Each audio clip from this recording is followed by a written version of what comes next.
Hey guys, George at SoundTraxx here, and this week we're going to conclude our series on Rehab my Loco. And today I've got my SD40 sitting over here in the paint booth, and we're going to show you a little bit of some basic weathering techniques that you can use to help just add a little extra realism to your models and really take them over the edge. So, let me get set up and let's get started.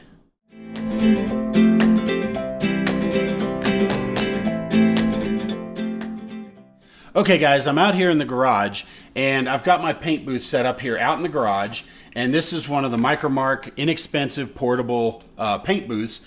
This folds up and stores away.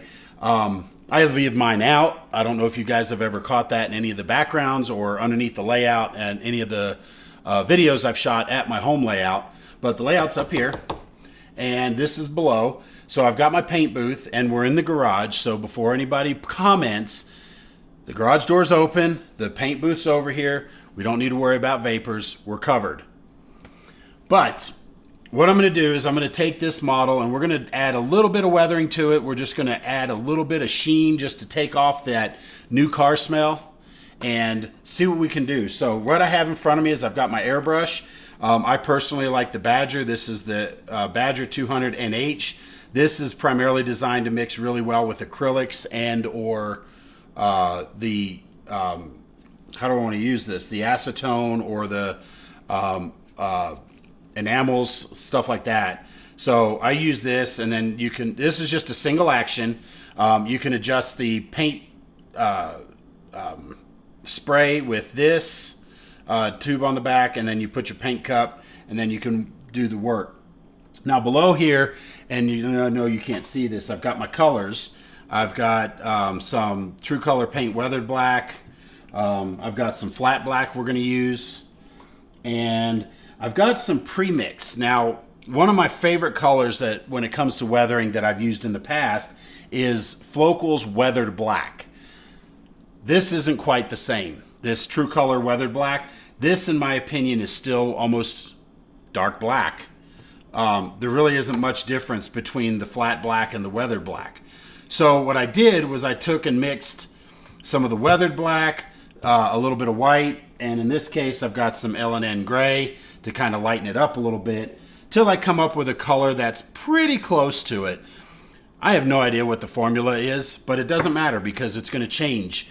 This way you're not necessarily shooting monochrome. So if you go in and try to shoot and paint a different locomotive and you have to mix it up a little bit, guess what? You get a slightly different variation. But I like the way this dark gray looks, and I mixed colors up until I got the right mix. One of my other favorite colors, and this is my last bottle, the Flocal Rail Brown. I love this color. This is really great for weathering. And so after Flocal went to Testors released this, which is Railroad Tie Brown Flat, and it's essentially the same color. You can't hardly tell the difference. And so you got to mix it and you want to thin it out, and that's what's in this. I'm running low, and I have made some mixes of Vallejo, or Vallejo, whatever you want to say it, to create a paintable version, and that's what we did when we painted the wheel faces on this locomotive. But these are just what I like to use. Now, the Flocal and everything uses regular enamel, and so for that we've got our lacquer thinner.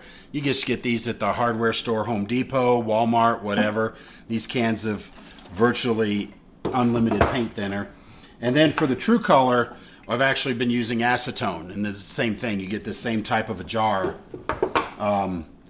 when you're working at the, or when you're shopping and working with these. So what I've done first is I start with, I get a big bottle or jar or whatever, and I fill the acetone up. And what this does, this gives me a thinner. I've got some pipettes, whatever you want to call them, so I can mix my colors together properly. I have my glove over my hand, so after I'm done painting it, my hand doesn't look just as weathered as the work that I'm working on. And crap ton of paper towels. And then after we shoot these first couple of coats of the different colors, I'll show you how to clean the airbrush out. This was taught to me by a friend, a former coworker, And this is something that I've implemented every time, and so this will help keep your airbrush running and spraying very, very well. The last thing I've got over here is just a piece of scrap wood off of some layout projects, but what I can do is I can use this to test my flow. And you can see this one here, for example, this orange dot, that one was a little too thick. So we dial it up and we thin it out a little bit. You see red, you see white, and all these different colors, silver, all these different colors. I just use this as a guide because I don't care what this looks like. It's a piece of scrap wood. But I keep it here so that way I can use it to test. Now, the last thing I want to show you is when I'm using this Micromak thing, it comes with this little turntable. So I can put the model here on top and I can spin it around so I don't have to handle the model quite as much. And the point of the paper towels is because of all the painting I've been doing, there's some dust back here, the paint residue, and so I don't want to get that all over the place. But we can clean this up, but what we're going to do, or turn this as we need. But in some cases, we're actually going to come under here and shoot on the undersill. So I'll have to pick it up in some cases, but I'll try to do that separately, not while the paint's wet. Now, when it comes to weathering in this particular case, I usually like to thin this a little bit heavy. So probably a 4-to-1 thinner to paint, maybe a 3-to-1. Because what it does is it thins it out, because when you're applying weathering, it's a lot harder to take it off than it is to apply it. So you can always come in, do a light coat, let it dry for a moment, take a look at it, decide, do I want more, do I want less, or is it just right? Obviously, you can't take it off as easily, and even if you do, you run the risk of potentially damaging the paint, which may or may not be good depending on what you're trying to model, especially if you're modeling some more today's modern short lines where the locomotives have gone through 5 or 6 different owners. May not be a bad thing to ruin the paint. That may be what the goal is. But we're just going to show you some basics. So let's say we've got our model, we've got to paint it up and working the way we want it, and this is exactly what we want to do. Now, as you remember during our part 2 series, when we were adding details to the model, we painted some of this with the, I don't have it here below me, but pretend it is, the True Color MP Jenks Blue, and that's what I use to color match. So all the pipes underneath, hoses, the truck light under here, all this stuff is done with that MP Jenks Blue, but it's not a dead-on mix. It's pretty close. It's not a dead-on match, but it's pretty close. But it gives us some options to be able to help blend that in a little bit more, so that way those new parts don't stand out like a sore thumb, or it looks like somebody took a giant paintbrush and blobbed all over the place. Weathering fixes everything. So I have my air compressor over here. This is just a cheap one that I bought at Harbor Freight. And then the hose is a Badger hose, and I've got this air trap or moisture trap built in, or I'm sorry, a filter. This is a filter. The moisture trap is around here somewhere, but moisture trap's on the end of this. But we live here in Colorado, so there isn't much moisture in the air, but it's there just in case. Now, what we're going to do is this typically runs, we want to run the True Color flat, paint somewhere around the 30 pounds per square inch. You don't want to over pressurize it, spray it too heavily on there. And you can adjust it. This particular one has a pressure regulator, so you can adjust it and determine how much pressure you need actually on it. The type of air compressor really doesn't matter as long as you can provide 30 pounds per square inch or so about. And again, you can adjust this trial and error. Get yourself some pieces of scrap wood or get yourself a couple of freight cars. Go to the bargain bins at your train store and pick up some cheap box cars for $1 or $5 or whatever it is, and take them home and just practice some techniques on it before you ruin your very special models, especially if you're guessing and trying to figure out how it does. So one of the other things we want to do is when we're shooting these paints, we don't want to mix the acetone and the regular lacquer thinners. So when I'm shooting the light brown or the rail brown color here that I've got from Floqual, we're going to completely dismantle the airbrush. We're going to change it out and we're going to let it dry. So this first segment, all I'm going to do is add some weathered black and get some regular black along the top as roof soot. So what I'm going to do is I'm going to put my airbrush up here. I'm going to move the camera down so you can kind of see what I'm working on. See, I've just got a little shelf right here. So what I'm going to do is I'm going to use this other jar here to kind of mix. Now, I will tell you my weathered black is kind of already mixed up the way I want it to. And if I put a little too much thinner in it, so be it. But I've been shaking this since before I started the camera. So this should be nice and mixed. It'll be a nice milky consistency. And what I'm going to do is I'm going to put some in here into the extra jar just to kind of test it out, see how it is. I just got hit in the head by a fly. All right. So we're going to kind of take a look at it. And you want to kind of coat the side of the... Now I'm getting landed on by a fly. What you want to do is you want to kind of coat the side of the jar with a little bit of it. And that's probably a good consistency. So now what we're going to do is we're going to come back up here. And let's see. There we go. All right. So what I'm going to do is I'm going to get my airbrush. I'm going to take my paint and try to use these jars intermittently because you can always add more paint. But this way, if there's any dried up sediment in the jar, you're not picking it up and trying to put it into your airbrush, because these more solid pieces of paint, if they didn't mix well, can clog your airbrush. So first things first, I got to stand up for a moment. We're going to turn on the spray booth here, if I can reach it. There it goes. So we have our airbrush, we have our spray booth on. Sorry for the noise. I'm going to turn on my air compressor. And then now remember, we're not going to shoot directly on this. We want to test to find out what our...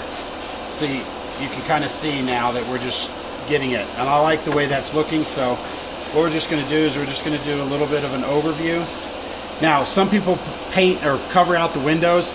I personally don't care because they also do tend to get dirty too.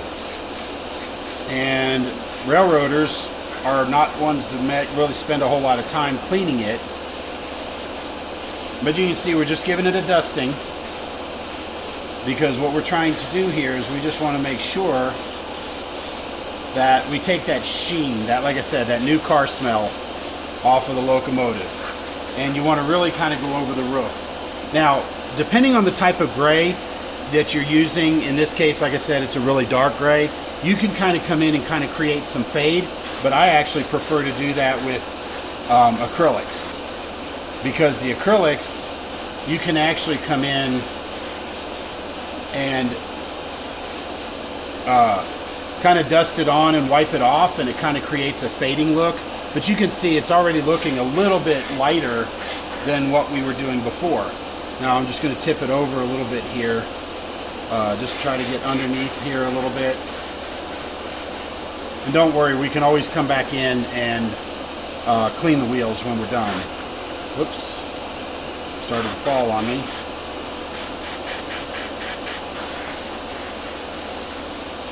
And that's pretty much it. Like I said, it's just a dusting. But you can see a massive difference now in how that locomotive looks since we've added just that weathered black color. So now it doesn't look brand new. And if you notice, all the paint of all the parts that we just added are barely visible. And quite frankly, I don't have much paint left in here. So I'm going to go ahead and just do another couple of shots along the top here until I run out of paint. And like I said, don't stress out too much, because this is just one step of the process that we're going to use for this particular locomotive. And if you really want to follow a particular locomotive, be sure you have pictures of it, and that'll give you a good idea. But for the most part, most of the locomotives I've seen tend to have this kind of dirty sheen over it. Just a little bit of grime, soot, ash, whatever you want to call it, all over it. And then we'll get into the specifics. So right now, I'm going to go ahead and change colors. So what I'm going to do is I'm going to move this out of the way. I'm going to take my pipette over here, and since I want to clean this out a little bit, don't need to add too much thinner, but what I'm going to do is just shoot a little bit of thinner, clean it out so that way, because I'm going to change colors here in a second. I'm going to change to a regular black, but if you have regular paint in there, in that it can dry and then cause clogging into your airbrush. So I'm done with the weathered black, so I'm going to go ahead and put that back in my jar. I need to mix some of this up. It's starting to become empty. That was a full jar once upon a time. Now, if you're really worried about mixing colors, we're weathering, so I don't really worry about it too much, but you can take a piece of paper towel, stick it in here, and just kind of twist it around a little bit and clean up the bulk of the color, just like that, so we have mostly a clean jar. I don't usually worry that too much, especially since the next I'm going to use is this weathered black. Like I said, it's not a true black, but it does give a little bit, it's just a little bit different. Like I said, in my opinion, not enough to make a difference. Now, what I'm going to do is I'm going to take a sprig of this, put this in here. Whoops. Let's get some paint. There we go. Okay. So you're going to see me mix this live. So there's one tube of the weathered black. Whoops. This is the whole point of this paper towel, and I missed it. Not that I care all that much, but it's a workbench, not a piece of furniture in the kitchen. So, anyway. Alright, so now what I'm going to do is I'm going to get some of my acetone here. I'm going to grab a couple of these. And you can see how I'm thinning that down. And now, just kind of mix it in a little bit. And like I was talking about, the consistency of milk. Now look at the side of this. You can kind of see it's covering a little bit. And black is one of those colors that you can usually add to. You don't necessarily want to go whole hog the first time. So what I'm going to do, oops, now I'm going to put this in my airbrush. Let's take my airbrush. We're going to take the thinner that's in here. We're going to mix it in this just so we don't waste it. Because you could pour it into a trash can if you really wanted to. Alright. There we go. And another tip, don't fill the cup all the way, because if you do, as you're moving your airbrush around, you can spill paint very easily. So let's move this out of the way. And again, we've got our board here. So let's get some color coming out. You can kind of see now it's starting to come out a little bit. Test it against the yellow so you can see what I'm talking about. So you can kind of see how that color is coming out. And this will be, they said, more of a darker color like that. That's a good color. I like that, and I like the intensity. So you can see we do the first couple of coats, it doesn't cover very well, but then we do a couple more and it starts to cover a lot more. So that's why I always thin it down a little bit more, is because that way you can always add. Now, what I'm going to do with this is exhaust soot. So what we're going to do is we're going to take our exhaust port. Let's bring our locomotive over here a little bit easier to see on the camera. Now what I'm going to do is I'm just going to take this and spray this along the roof line. And this will darken this roof line up a little bit, kind of give it some exhaust soot look. And you certainly want to make sure that the exhaust port itself is covered in black, because there's some pretty nasty stuff coming out of that. So again, we just do the same thing. And you can work your way down the roof line, and remember both ways, because your locomotive is bi-directional. So that exhaust may be coming this way one time, and then it'll be coming this way the other. But more often than not, expect it to come backwards. So you want this to be a longer trail than what's on the roof. So, but you can sit there and do that. Now, I'm kind of happy with that. You can kind of see how now the exhaust port, let's add a little bit more right there. And we just add a little bit to it. And there we go. And you can come in and paint these vents a little bit lightly if you want. There you go. So it gives a little bit of depth to it. So now you can kind of see how we're starting to build some color with the different colors. So, and remember, just take your time. Let it rest for a moment, look at it, and if you like it, leave it. If you want to add more, you can always add more. But I'm actually pretty happy with this. So what I'm going to do is I'm going to pour this back into my mix, and then, believe it or not, well, first off, let's move this off to the side. I'm going to clean my airbrush a little bit with some acetone here and get it into the mix a little bit more so the paint doesn't dry. Now, I'm not on the model. I'm shooting behind the model, and I'm not real worried about it doing anything, but even if I was to shoot on the model, it's not a big deal. So I got a little bit of acetone in there to help hold that. So what I'm going to do now is I'm going to take this, even though it's a little thin, that's all I use this weathered black for. I'm just going to pour it back in the jar with the thinned down. So that'll slow down the drying process in this jar, and then maybe it'll be a little thinner for next time. Now what I can do is, now that I'm ready, I'm just going to add a little bit of acetone to the jar. Now I'm going to get my paper towel, stick it in here, and I'm just going to twist it around and clean it up. And the acetone actually works pretty well and cleans up these jars pretty easily. And yes, I know my other hand doesn't have a glove on it. I should, but I'm also operating the camera, so I decided to just go ahead and I'll deal with washing that little bit of paint off. But this hand, where all the paint was directed toward, is certainly a whole lot cleaner now with the glove on. So, with that being done, I'm going to move this. Let's do it this way. I'm going to move this out of the way for right now and move it up on top of the layout. And now, as I change between the enamel and the acetone, the true color, to the flocal enamel base, I'm going to show you how I take the brush apart to clean it up, because this is a very important part. So to do that, you want some pipe cleaners, and you want to get some Q-tips, and then of course you've got your fresh clean jar of acetone at this point. So first thing what I'm going to do is I'm going to take the color cup off, and we're going to clean this up. Now, one of the things I also do is I usually put a paper towel in here to let the stuff dry on. So I'm going to set my airbrush apart for a moment. So what I'm going to do is I'm just going to grab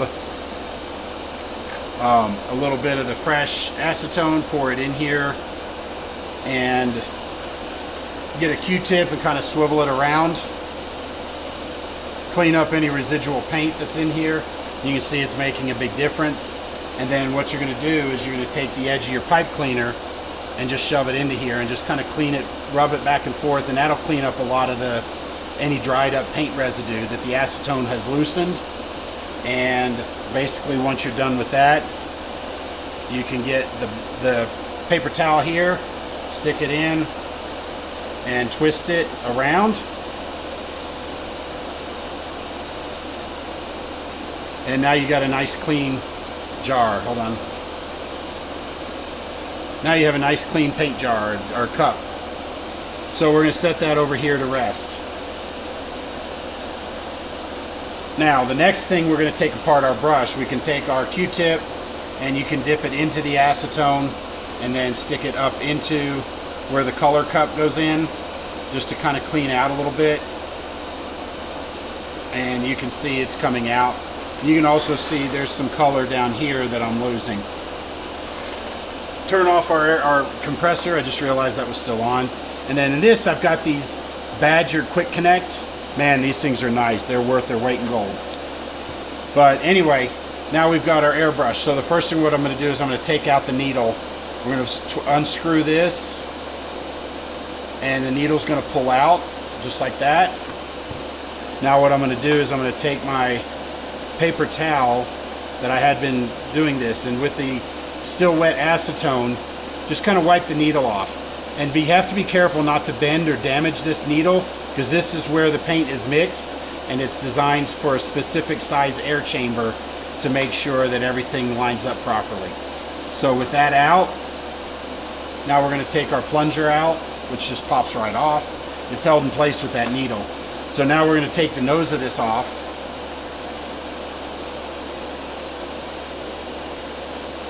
And inside here is this little nozzle. And again, we want to clean this. So we're going to stick this into the acetone here. We're going to stick this in and clean this piece off, just like that, just to make sure there's no color dried on the inside, because any paint that's dried on the inside makes airbrushing later a whole lot more difficult. So we set that aside. Now we can do the same thing here to our airbrush, because we've got this removed. Our pipe cleaner just comes up right through it. So you want to make sure, because this is where the color is coming in, so you want to make sure all this is clear and free of paint or anything dried that potentially could screw with the mixture and the mate and everything. Then the last piece, we're going to come in here, and again, you want to clean up the inside of this with the pipe cleaner. And I do know that this end piece comes off, but I find that I don't necessarily need to. Most of it's done in there, because there's where a lot of the air comes in, and then it all comes out right there. Then just to make sure, we'll take our Q-tip and just kind of clean the edge here, just to make sure there's no paint or anything like that. And that's how you clean your airbrush.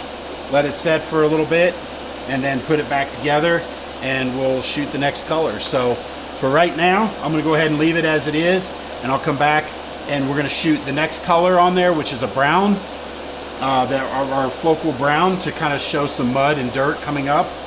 And then after I get those two colors, what we're going to do is we're going to go to the workbench and add a little bit of manual color using oils. So with that, I'm going to go ahead and pause the camera, let all this dry, change it out, and we'll see you back here in a few moments.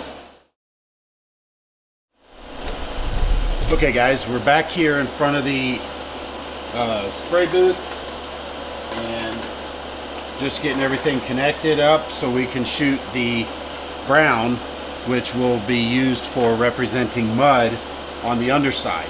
So very much like what we did last time, except now we're using the lacquer thinner. So we've got our lacquer thinner, we have our jar of clear lacquer thinner, and then now we have our paint, which I've been vigorously shaking as I'm getting ready for this. So now we're basically, take this out of here. Remember, you want lots of paper towels to protect yourself and protect your workspace. Come on. There it goes. Alright. So one thing that always worries me, especially when these are here, is this dried up stuff. So we want to try to clear that out as much as we can, because any of these dried flakes or anything like that that gets into the paint can potentially clog your airbrush. So we're just going to dip this in here and try to clean some of this off, just getting it off out of the way, and that should be okay. So again, we're going to do basically the same kind of thing we've been doing in the past. We're going to take, let's do it up here where you can see what I'm actually doing.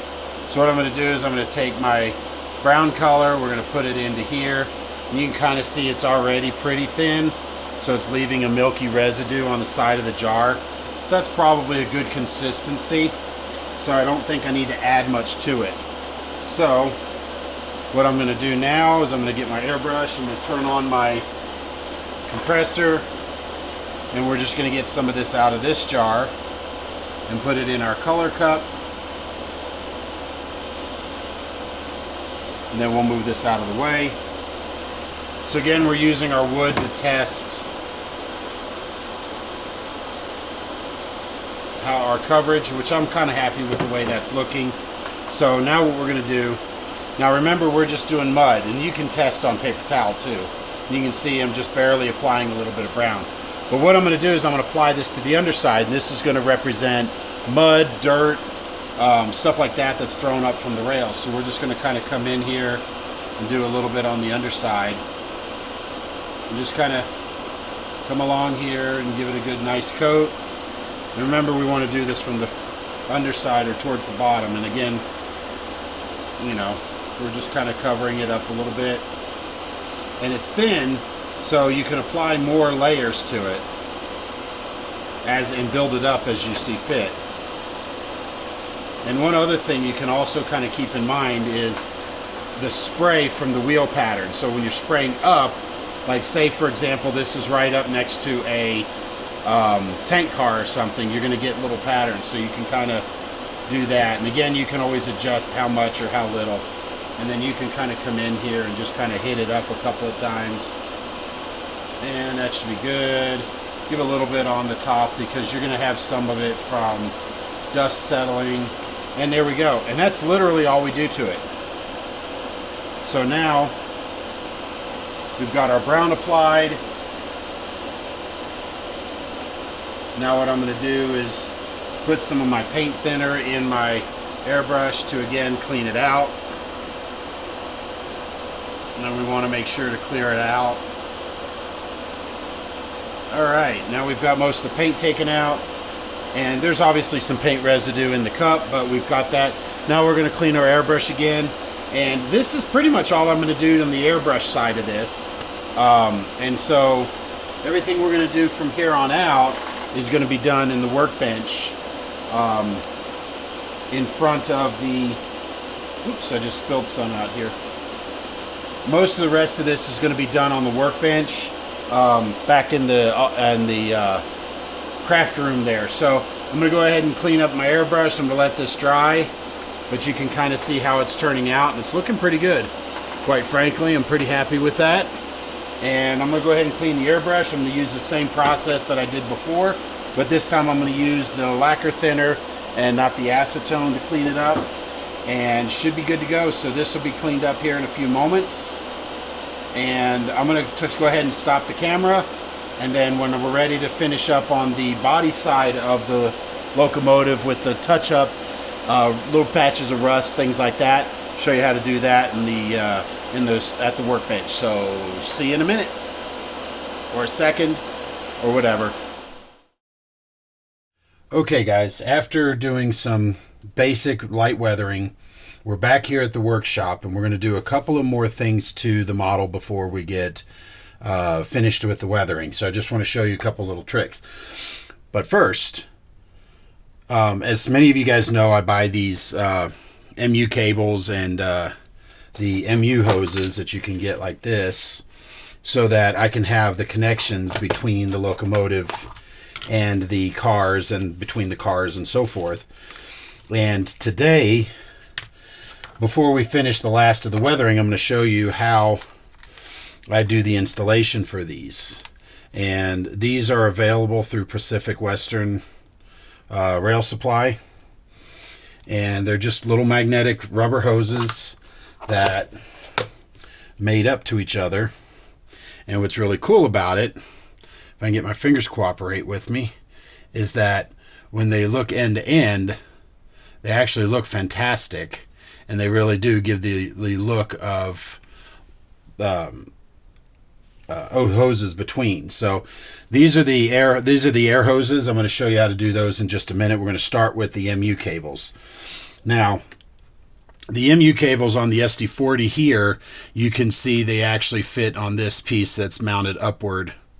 Oop, my handrail is loose. There we go. Now you can see that the MU stand is right here on this above the platform. Sometimes you'll see it where it's down here on the pilot. On this particular locomotive, they're up above on top of the deck. So drilling into that, there's not really anything on the backing. So what we're going to want to do is just gently, very, very gently, I'm going to move this piece of track because we're going to use that here in a minute. Very gently remove this piece. So I'm just getting a pair of pliers and just gripping it on top.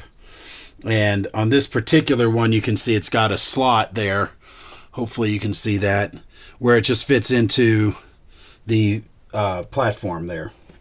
So what I'm going to do is I'm going to take a number 61 drill bit. These magnets are 1 mil in diameter.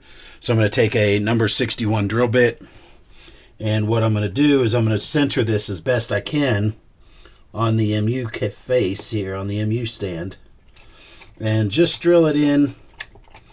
You don't need to go all the way through because you're not trying to put it all the way through. You're just trying to create a pocket so that you can put that magnet in. And that looks about good. It's not perfectly centered, but it'll be okay. Hopefully you guys can see that. It's just a little bit off center, but it's fine. It's going to do exactly what we need it to do. So the second part of this is when you're installing these magnets from the MU cables. You want to make sure, because these round magnets only work one way. So if you turn them the other way, and let's see if I can get my fingers to cooperate here. So if you put them in wrong, you can see that it's going to repel the other end of this MU cable. So we want to make sure that we put it in properly, so that when we put it in, you can see now that it's attracting to the magnets, and that's what's going to keep it in. So as you can see, we've got, well, maybe you can see, I've got two magnets here, and yes, they are that small. So what I'm going to do is I'm going to divide them up here. I'm going to take one away. If I can get my fingers to cooperate here. There we go. All right, I'm going to take one away, and I'm just going to set it down here on top of the foam. Now again, you want to make sure that you've got the attractive side. Now remember, that's the side that needs to face out, away from the inside. That's the part that has to face out. So what we're going to do is we're going to turn this around on the edge of this other drill. This is a broken drill, but it's magnetic, so it allows me to be able to push these magnets into place. Okay, so now I've twisted the magnet backwards so you can see now that it's repelling. And what I'm going to use this drill bit to press it into the housing. So what we're going to need to do, when we get our scrap piece of backing here, we're going to get a little bit of CA glue on here. Doesn't need to be a lot, just a little bit. And then we're going to take a toothpick that you have in your stash over here, and we're just going to take a little bit of glue, and we're going to put it in the hole. And I apologize, my big bear claws over here, making it hard to see in some cases. So hopefully you guys can see. I'm just putting a little bit on the inside here, just a little bit of glue. Now, what I'm going to do is I'm going to take the end of the magnet, or the drill bit with the end of the magnet. I'm just simply going to insert it into the hole, press it into place. So now you can see that the magnet has been installed into that piece of, or that MU cable stand.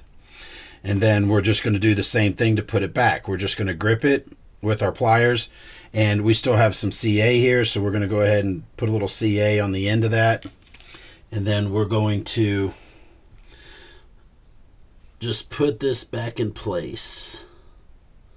And sorry, I'm trying to do this so you can see, but at the same time, make sure it goes in the first time, and I don't seem to be able to. Yeah, there we go. Okay, so now you can see the front of that pilot. There we go. The front of the pilot now has that MU cable right there on the end. And then we're going to take our cable here, and you can see that it's attracting to it just like that. And the glue will dry and hold it in place. Now we're going to do the same thing on the back side. So again, we want to get our magnet that we set aside. It's one of the benefits of being magnetic is that we can actually test this. And you can see it's already in the right side because it's turning away from the MU hose that we're going to connect. So we're going to turn the locomotive around, and we're going to do the same thing. We're going to gently grip this MU stand, slowly wiggle it back and forth, and it just pulls right out.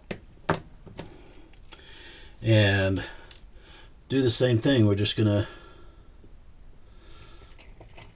put the drill on here. We're just going to drill it out a little bit. And I apologize if my head or my hands keep getting in the way. We're working with small parts here. And that one looks perfectly centered to me. So now I'm going to get a little bit more CA because that other stuff is pretty much gone. I think I need a new tube. This one's almost done. Okay. So again, we're going to repeat the process. We've got our MU stand. We're going to get a little bit of the, where did I put it? Oh, there it is. Get a little bit of the CA. Put it on the inside of that hole there. And that's what the toothpick is. Make sure it doesn't just lay all over the place. Now we're going to grab our drill bit with the magnet on the end. We're just simply going to press it in. And there you go. You can see that that MU stand is magnetized and ready to go. Then what we're going to do is, we're going to dip this into the CA. And I'm going to do my best to try to put it into place. And just like that. That's how easy that is. Pretty simple stuff. So now, and again, you want to double check because you want to take your MU cable and you want to make sure it's going to magnetize to it, and it is. So we're going to let that dry, and we're going to set the MU cable back to the side here.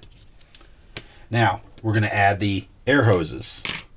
So what I'm going to do is I'm going to move this stuff out of the way a little bit. We're still going to use our toothpick, but this time we're going to move the foam out of the way because we don't need that, but we do need our track. And the reason is because we have a wonderful jig right here, and this jig is designed to make sure that the polarity on the magnets match so that they magnetize together. Because if I just randomly glue them in place, you know, using this metal bar on the side of the jig here, I don't know if it's right or not, but now it does. So what I can do is on freight cars, you can just glue it directly using that edge, or when we're doing locomotives, we can use the edge of this metal bar and just get as close as we can. But for now, I'm just going to put it right there. We've got our other magnetic air hose right there off to the side. And so what I'm going to do is just set it over. Now, the way I do this is I will take the locomotive. We want to put it on the track because this jig also makes sure that the hoses are the proper distance and at the proper angle. So I'm going to get a pair of cutters. And let me move some of this stuff out of the way. I don't need the pliers anymore. And so hopefully you guys can see this. Let's see, there we go. So on the ends of these locomotives, you have the air hose casting.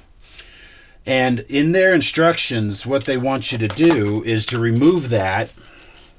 And I actually don't have any in here. This must be in another bin. Yeah, there they are. They have a piece of bent angle brass that's supposed to simulate the train line. Well, we've got this, gorgeous casting with the angle cock on it and everything ready to go. So why are we going to waste that? But the biggest thing is we have to make sure we have the glue, and that's where we're going to do this. So I do need to get some accelerant. And what I'm going to do is I'm going to put a little bit of accelerant in this needle applicator, because what it's going to do is it'll allow it to instantly cure. So we don't need much in there, so that's good. We'll set that aside. So what we're going to do is we're going to use the CA, and this is the gel. So the gel takes a little bit longer to cure, and we want to make sure we have that because that way we can properly align the air hoses to the casting. So when we're doing this, what we want to do is we want to make sure that this air hose casting is being used properly. So I don't know how easy it is for you to see, but you can kind of see that we're halfway up right about there. So what I'm going to do is I'm going to come in here and I'm just going to cut right about there where that air hose touches. And now we're going to glue the air hose on. So what we're going to do is get a nice ball of this gel cyanacrylate, and ideally you want it to kind of touch it, but it looks like I'm just a little bit shorter than I had planned on it. So we're going to move this over here to the side. But remember, you want to make sure the orientation is right. So we can adjust the angle, and you kind of want it to where the magnet is centered. You want to have it centered as much as you can on the coupler.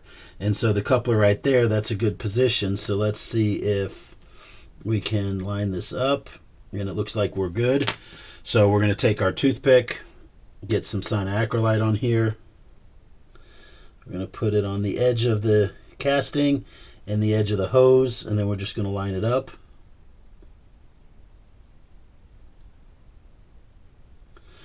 So hopefully you guys can see that. And you can put a little bit extra on here if you want to reinforce it. Once you're happy with that alignment, and I want to take another quick peek at it. Looks okay. So once you're happy with that alignment, then you can use this needle applicator to get a little bit of that accelerant here on the end of the needle. And then we're just going to touch the air hose just above the joint. And the reason is we want to make sure that we don't get any of that cyanacrylate into the needle here, or else you basically will render it useless. And I'm not actually touching the hose. I'm touching it with the ball of the accelerant, and the accelerant is what's then dropping down on the hose and then going into the joint and making it permanent. So we'll give it a second to cure, because I can see there's a little bit of accelerant still there. And with just like that, then you pull the air hose away, and you can see that the air hose is now attached. It's a little bit of an angle, but it's a neat effect. But you'll notice that the air hose is centered under the coupler once the coupler is centered, so you can kind of see that. Now we're going to go to the front. And the front's a little more challenging because you have the snowplow up here. And so we need to do basically the same thing, but now we're going to do it with the... Okay. So now I'm going to grab my other air hose here. We're going to set it in the fixture just like that. Kind of see where it lays in. And it looks like this is going to be a quick installation on this end, because I don't know how well you can see that, but it lines up pretty good right there up front. So again, take your cutters, and you have to be very careful making sure where you cut. Make sure you're about where you want to be. And I have my air hose out of the way, and you can see I didn't cut off much, but it's just enough to allow this to fit in properly. And it looks like I want to cut just a little bit more. There we go. Remember, you can always cut more. It's harder to grow the piece of plastic. So with that, we've got this jig needs to be flat on the track, and that'll help guide you with where it needs to be. So now we're going to come over here to the little card I've got here, and we're going to put a little bit of CA on the end of the hose, and then CA on the end of my rubber hose. And just trying to carefully line it up, because you want it to look as a single unit as much as you can. And I'm pretty happy with that. So now we're going to get some accelerant.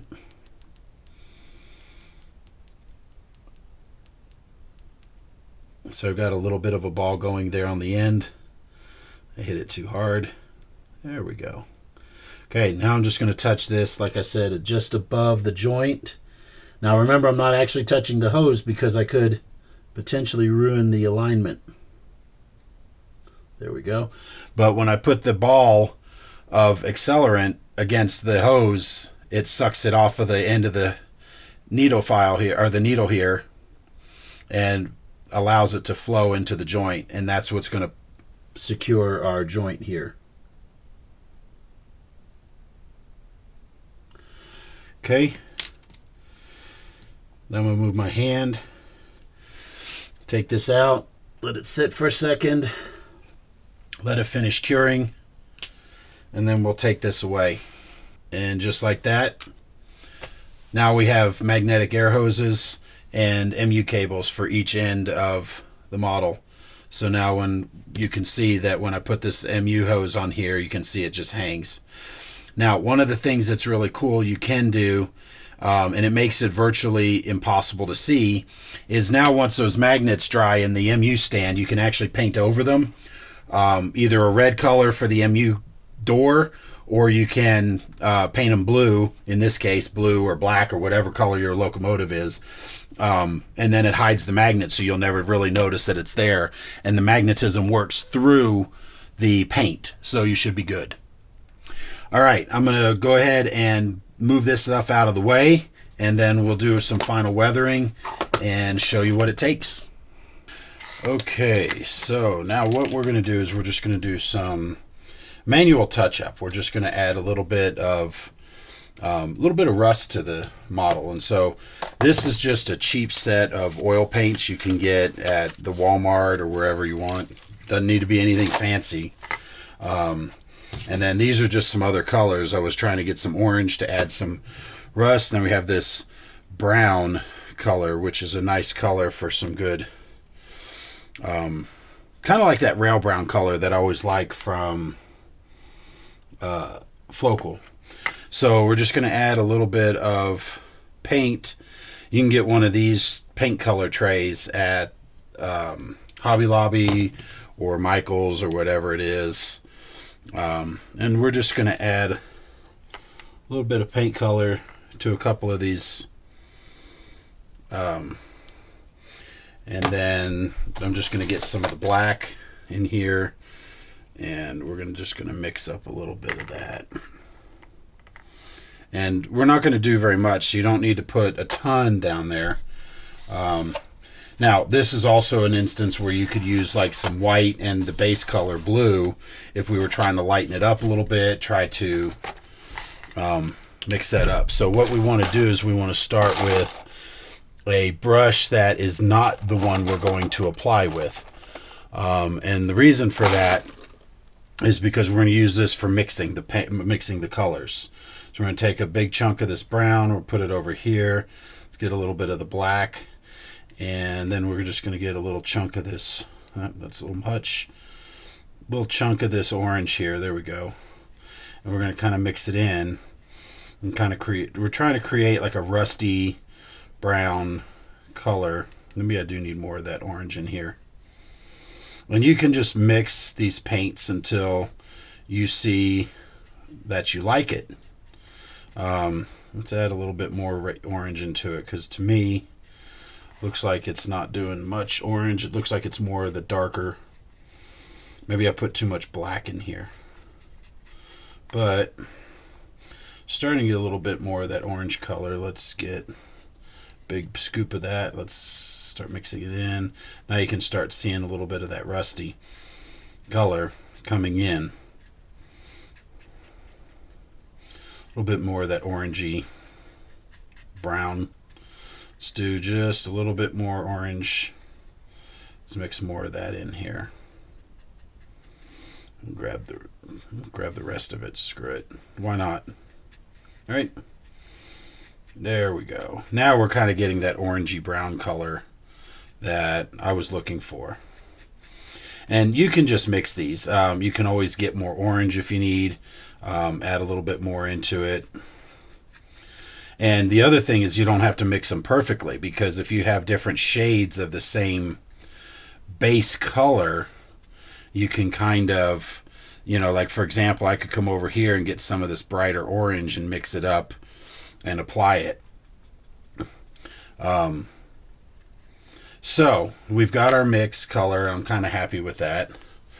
So I've got some paper towels here that I'm going to use to rest the brushes on. And then all we're going to do here is we just want to add a little bit. And so we're going to get a stiff brush, kind of like this. And we're just going to get a little bit over on the brush bristles. We're going to kind of come over here and kind of dry brush a little bit of it off. And we're just going to kind of apply some of this to the roof line up here. And once we're done, we can always come back over again on top with another coat of the rusty black or the weathered black to just kind of blend it in a little bit. And I probably should have done this first, but you get the idea. And you can always come in and touch it up too, because when you have another brush, you can kind of smooth it out and make it not quite as dominant. So you can kind of see it's feathering it out a little bit. The oils give you a little bit more time to kind of play with some of these. And they don't have to be a regular pattern, and you can use the brush to kind of clean it off a little bit. And then we can even add, like say for example, let's grab another brush out of here. I've just got a drawer full of brushes off to the side here, so I'm not necessarily grabbing anything in particular. But we could even get even a little bit of this black, because I think that's turning a little bit more. We can even come back in here and touch it up. Just put a little bit more on top like that, and just kind of blend it in a little bit more. But the idea is that we're trying to create a little bit more of that rusty color that, you know, basically the paint's going to be applied and then you're going to brush it off gently with your other brushes, so that way it gives you a little bit more of a variation. And then the other thing I like to do is I'll take some of this black and just kind of brush it along the walkways here where the crew and personnel tend to walk a lot, because they're working on the trains. They've got dirty feet, so you're going to see a lot more of that, especially where they're walking a lot more in front of the doors. So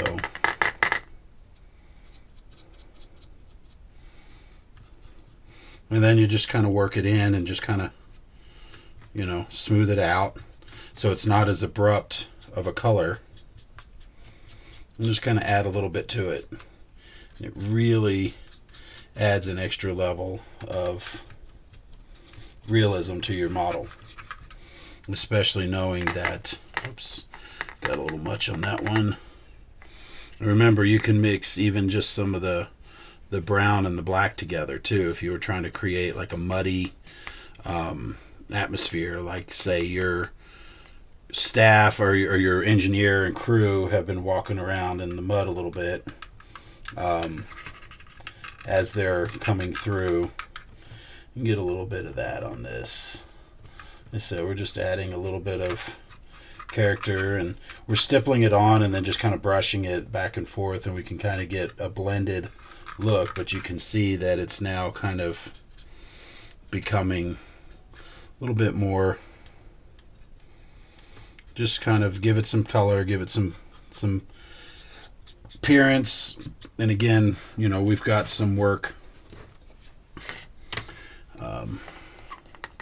and a little bit goes a long way, so you can always apply more, is the one thing I'll say on this. So if you're looking at doing something like this, you can always do just a little bit at a time, because you can always add more, and it's a whole lot easier to add more than it is to take it off. Just like right there, I think I got a little too much, so we'll brush it and just kind of blend it in a little bit. But like I said, I probably should have done this first and then kind of blend it over, where then when we do our airbrushing, we can kind of blend it in a little bit more. But you kind of get the feel for how this is done. And then you can come in here and hit the stairs a little bit, the step wells. and just add a little bit there. So I'm going to add just a little bit more black to this. Oops, that's a little too much. And that's where your paper towel comes into play, because you can usually brush off a little bit of the excess. So that way it doesn't. I'm going to come in here with this and just kind of brush this off a little bit.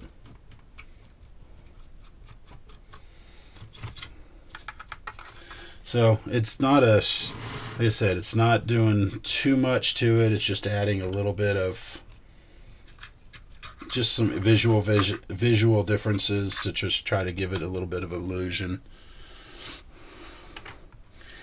And you don't want to, and again, depends on the era. So if you're modeling something more modern where you see paint peeling and things like that, I mean, you can come in here on the sides, for example, and I'll just do one real quick here. You can just do kind of like a little touch up there, and then you can take the brush and just kind of, you know, brush it down. And what it does is it creates a little bit of a streak where maybe a little bit of rust has happened, and the rust is kind of pouring down on the side a little bit. So it gives you some visual interest. And then, like I said, you could even go back and hit it again with some of that. I'm going to do a little bit here on the coupler. You can go back and hit it with a little bit of that airbrush again with the weathered black or whatever color you like, and just give it. Well, it isn't short after this that my camera died, apparently. And so, therefore, we'll have to do this impromptu ending to the video. I'm showing you a screenshot of the video as we're working in post-production to put it together to make sense.